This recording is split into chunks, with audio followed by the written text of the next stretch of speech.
যমুনার সামনে ইনকিলাব মঞ্চের নেতাকর্মীদের সঙ্গে পুলিশের ব্যাপক সংঘর্ষ, ধাওয়া পাল্টা ধাওয়ায় রণক্ষেত্র পরিস্থিতি, আন্দোলনকারীদের ওপর জল কামানো টিয়ারশেল নিক্ষেপ। লাইভ চলাকালে যুগান্তরের সাংবাদিক মুসাকে টার্গেট করে পুলিশের হামলা, হাতে গুরুতর আঘাত, সড়কে ফেলে একাধিক সাংবাদিককে পেটানো হয় লাঠি দিয়ে। হাদি হত্যার বিচার চাইতে গিয়ে ইনকিলাব মঞ্চের জাবেরের উপর গুলির অভিযোগ, আহত জুমা আম্মার সহ অনেকেই, তাদের নতুন কর্মসূচি ঘোষণা। ছাত্র জনতার অবস্থান কর্মসূচিকে সমর্থন দিয়ে যমুনার অভিমুখে নাসিরউদ্দিন পাটোয়ারির সমর্থকরা, প্রধান উপদেষ্টার বাসভবনের সামনে 144 ধারা জারি।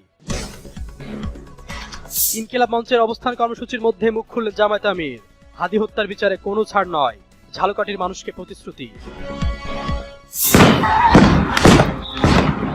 জাতিসংঘের অধীনে শহীদ হাদি হত্যা তদন্তের দাবিতে রাজধানীর হোটেল কন্টিনেন্টাল মোড়ে অবস্থান কর্মসূচি পালনকারী ইনকিলাব মঞ্চের নেতাকর্মীদের উপর সাউন্ড গ্রেনেড, টিয়ার শেল ও জলকামান নিক্ষেপ করেছে পুলিশ।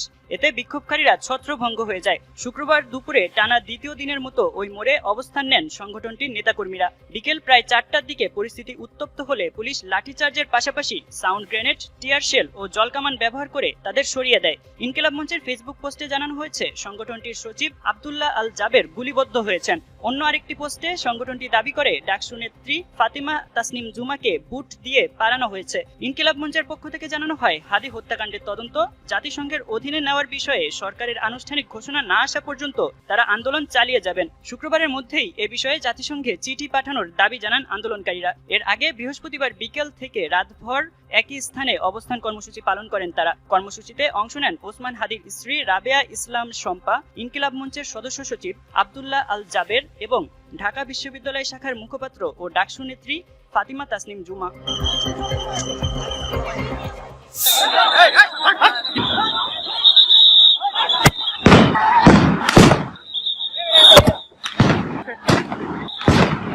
শরীফ ওসমান হাদি হত্যার ঘটনায় জড়িতদের বিচারের দাবিতে প্রধান উপদেষ্টার বাসভবন যমুনা অভিমুখে ইনকিলাব মঞ্চের পদযাত্রায় সংবাদ সংগ্রহের সময় যুগান্তরের মাল্টিমিডিয়া রিপোর্টার আবু সালেহ মুসার উপর টার্গেট করে হামলা করেছে পুলিশ। শুক্রবার বিকেলে আন্দোলনকারীরা ইন্টারকন্টিনেন্টাল মোড় থেকে ব্যারিকেড ভেঙে যমুনা অভিমুখে যাওয়ার চেষ্টা করে। এ সময় পুলিশ তাদের উপর সাউন্ড গ্রেনেড, টিয়ার শেল ও জলকামান নিক্ষেপ করে। সেই সঙ্গে নারীদের উপর লাঠিচার্জ করে পুলিশ। ওই ভিডিও ধারণকালে সাংবাদিক মুসার উপর টার্গেট করে হামলা চালায় এক পুলিশ সদস্য। এতে মুসার হাতে থাকা স্মার্টফোনটি পরে ভেঙে যায়। লাঠির আঘাতে মুসা বসে পড়লে অন্য পুলিশ সদস্যরাও বর্বরোচিত এ হামলায় অংশ নেয়। পুলিশের হামলায় মুসার হাতের আঙ্গুলে ফ্র্যাকচার সহ পিঠ এবং পাঁজরে গুরুতর জখম হয়। এদিকে নির্বাচনের আগে সংবাদ সংগ্রহের সময় গণমাধ্যম কর্মীদের উপর এমন নেক্কারজনক হামলায় নতুন করে শঙ্কা দেখা দিয়েছে। আসন্ন নির্বাচনকে বানচাল কিংবা প্রশ্নবিদ্ধ করতেই কিছু পুলিশ সদস্য ইচ্ছাকৃতভাবে গণমাধ্যম কর্মীদের উপর হামলা চালিয়ে পরিস্থিতি অস্বাভাবিক করার চেষ্টা করছে বলে আশঙ্কা করছেন গণমাধ্যম কর্মীরা। পিছনে বাড়ি দিয়েছে একসাথে 3-4টা, আমি হিসাব করেছিলাম প্রায় 60টার মতো তারা আমাকে বাড়ি দিয়েছে। কেন ভাই? আমরা কি করছি? আমরা আমাদের দায়িত্ব পালন করতেছি, তাহলে আমাদের সাথে উগ্র আচরণ কেন? ইভেন আমি একা না ভাই, এখন পর্যন্ত 4 থেকে 5 জন গণমাধ্যম কর্মীর উপরে হাত তুলেছে, তারা আশেপাশে আছে। তারা এইমাত্র ডিসি মাসুদ স্যারের সাথে কথা বলেছে, তিনি কোন সিদ্ধান্ত দিতে পারেননি। আমার কাজ হচ্ছে শুধুমাত্র তুলে ধরা সংবাদটা, সেটা আমি করতে পারবো না। করতে দিবেন না, ভালো কথা সাইড করে দাঁড় করায় রাখেন। মারবেন কেন? গায়ে হাত তুলবেন কেন লাঠি দিয়ে? এটা কেমন কথা? আমরা তো বিগত সময় কাজ করে আসছি, ইচ্ছে করে ঘটনা, এটা কেমন কথা? এটা তো আমরা দায়িত্বশীলদের কাছ থেকে আশা করি না।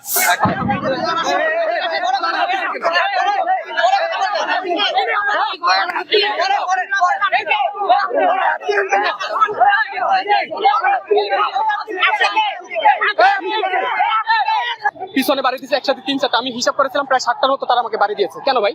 আমরা কি করছি? আমরা আমাদের দায়িত্ব পালন করতেছি, তাহলে আমাদের সাথে উগ্র আচরণ কেন? ইভেন আমি একা না ভাই, এখন পর্যন্ত 4 থেকে 5 জন গণমাধ্যম কর্মীর উপরে হাত তুলেছে, তারা আশেপাশে আছে। তারা এইমাত্র ডিসি মাসুদ স্যারের সাথে কথা বলেছে, তিনি কোন সিদ্ধান্ত দিতে পারেননি। এটা কেমন কথা ভাই? বিগত দিনও যখন গণমাধ্যম কর্মীদের উপর হামলা হয়েছে, না এটা হবে কেন? বিগত আর এখন নাই, বিগত আর এখন নাই। আমার কাজ কি ভাই? আমার কাজ হচ্ছে সংবাদ তুলে ধরা, তাহলে আমি এতটুকু করবো না? আমার কাজ তো প্রোটেস্ট করা না, আমার কাজ হচ্ছে শুধুমাত্র তুলে ধরা সংবাদটা, সেটা আমি করতে পারবো না। করতে দিবেন না, ভালো কথা সাইড করে দাঁড় করায় রাখেন। মারবেন কেন? গায়ে হাত তুলবেন কেন লাঠি দিয়ে? শহীদ শরীফ ওসমান হাদি হত্যার বিচারে আন্তর্জাতিক তদন্তের দাবিতে রাজধানীতে আন্দোলনে নেমে ফের রক্ত ঝরল ইনকিলাব মঞ্চ নেতার। জাতিসংঘের অধীনে হাদি হত্যার তদন্ত এবং জড়িতদের বিচারের দাবিতে প্রধান উপদেষ্টার বাসভবন যমুনা অভিমুখে যাত্রা করছিল ইনকিলাব মঞ্চের নেতাকর্মীরা। সেই কর্মসূচিতেই পুলিশের সঙ্গে সংঘর্ষে গুলিবিদ্ধ হয়েছেন সংগঠনটির সদস্য সচিব আব্দুল আল জাবের। সংগঠনটির ফেসবুক পেজে এক পোস্টে এই তথ্য জানানো হয়।